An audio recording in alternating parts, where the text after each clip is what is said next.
Assalamualaikum Dunsana. Soekarno selamatkan gadis Minang.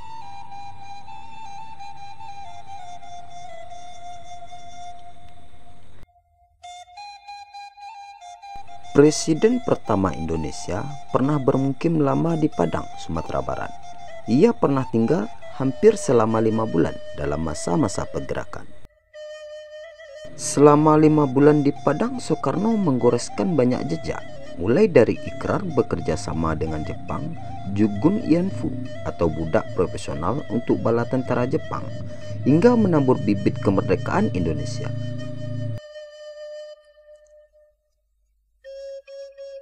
Sejarawan Universitas Negeri Padang, Mestika Z, mengatakan Belanda buru-buru membawa Soekarno ke Padang dengan maksud tidak jatuh ke tangan Jepang. Belanda khawatir jika nantinya Soekarno dimanfaatkan Jepang untuk tujuan propaganda anti Belanda, ujar Mestika. Menurut Mestika, kegagalan Belanda membawa Soekarno ke Australia menjadi penyebab Soekarno terdampar di Padang hingga 5 bulan berikutnya. Di Padang, nama besar Soekarno cukup dikenal luas, kendati tanah Minangkabau melahirkan lakon-lakon dalam drama pergerakan menuju Indonesia merdeka. Lakon Soekarno mendapat tempat di hati masyarakat. Dalam buku Sejarah Perjuangan Kemerdekaan 1945 sampai 1949 di Kota Padang dan sekitar, yang ditulis oleh Mestika Z, M. Rizal Amri, dan Edme Hardi. Sesampainya di Padang, Soekarno bersama Inggit menginap di rumah Egon Hakim. Kemudian mereka pindah ke rumah kawan lama orang Manado, Wawo Runtu. Padang menjadi persawahan terpenting bagi Soekarno menabur benih-benih kemerdekaan yang ia ciptakan sedari dulu.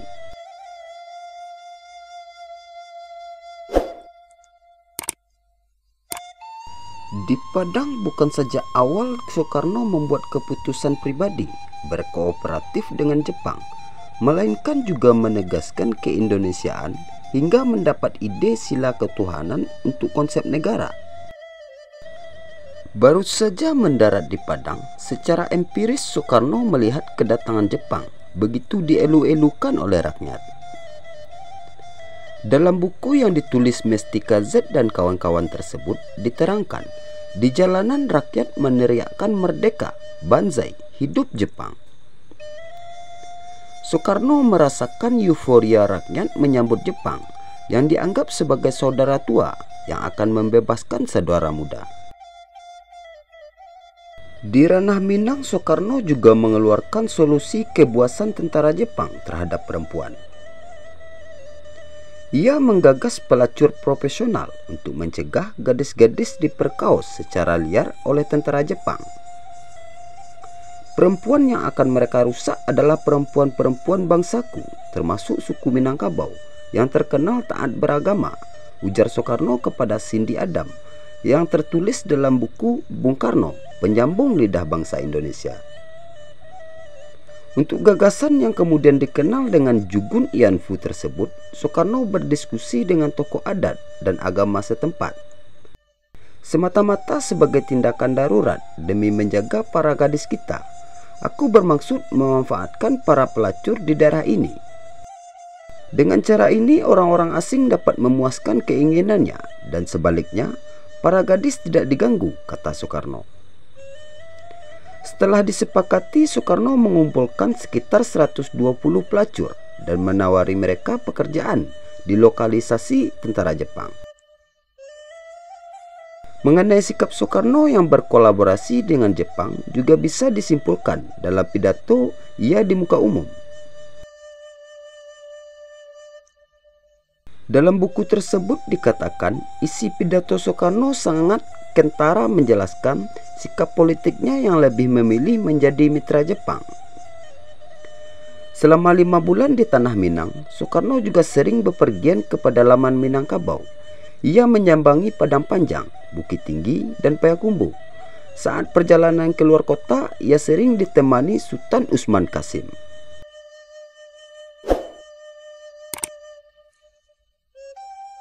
Di Padang, Soekarno pernah mendatangi kantor anggota Sedenbu, Departemen Propaganda Jepang. Kapten Sakaguchi meminta untuk membatalkan perintah penurunan bendera merah putih yang diprogramkan Jepang. Kendati Sakaguchi menolak, Soekarno semakin dipandang Jepang. Ia semakin dianggap sebagai perwakilan rakyat. Soekarno juga semakin hadir di tengah tokoh pergerakan lainnya di Sumatera Barat. Soekarno lantas menceritakan upayanya tersebut dalam suatu pertemuan dengan para tokoh tersebut. 3 hari berselang, justru Sakaguchi menemuinya, menyampaikan pesan komando bala tentara Dai Nippon Sumatera yang berkedudukan di Bukit Tinggi. Mereka menerima. Dalam perjalanan Soekarno ke Bukit Tinggi, kecintaan rakyat Sumatera Barat kepada Soekarno semakin menebal. Di setiap stasiun pemberhentian kereta api, ia disambut bak pahlawan. Dalam dialog yang berlangsung 2 jam itu, Mestika mengatakan Fujiyama menyampaikan kepada Soekarno agar bersedia bekerja sama dengan Jepang. Di bawah tekanan psikologis yang berat, Soekarno terpaksa menerima tawaran Jepang itu.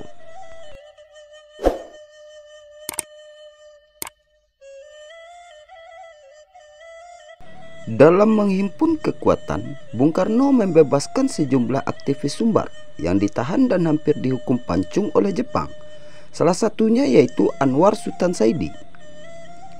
Dikutip dari buku Pemberontakan Keintegrasi karya Audrey Kahin, menyebut Soekarno melakukan pendekatan kepada Jepang untuk mengupayakan pembebasan Anwar. Anwar ditangkap pada 3 April 1942, sehari setelah tawanan kota Cane yaitu Khatib Sulaiman dan kawan-kawan tiba di Padang Panjang. Kemudian meskipun tokoh-tokoh PNI baru Sumbar, Partai Hatta dan Syahrir terpecah 2 ke dalam kelompok yang mendukung dan menolak bekerja sama dengan Jepang. Anwar Sultan Saidi sebagai kepala Bank Nasional dan organisasi-organisasi perdagangan membantu Soekarno bergiat di jalur ekonomi dalam rangka mengumpulkan dana dan senjata. Adapun Tamimi Usman membantu Soekarno untuk memimpin kelompok Syahrir yang berbeda opsi untuk menggerakkan kegiatan-kegiatan bawah tanah, dan Khatib Sulaiman dan Leon Salim mengikuti Soekarno jalur perjuangan.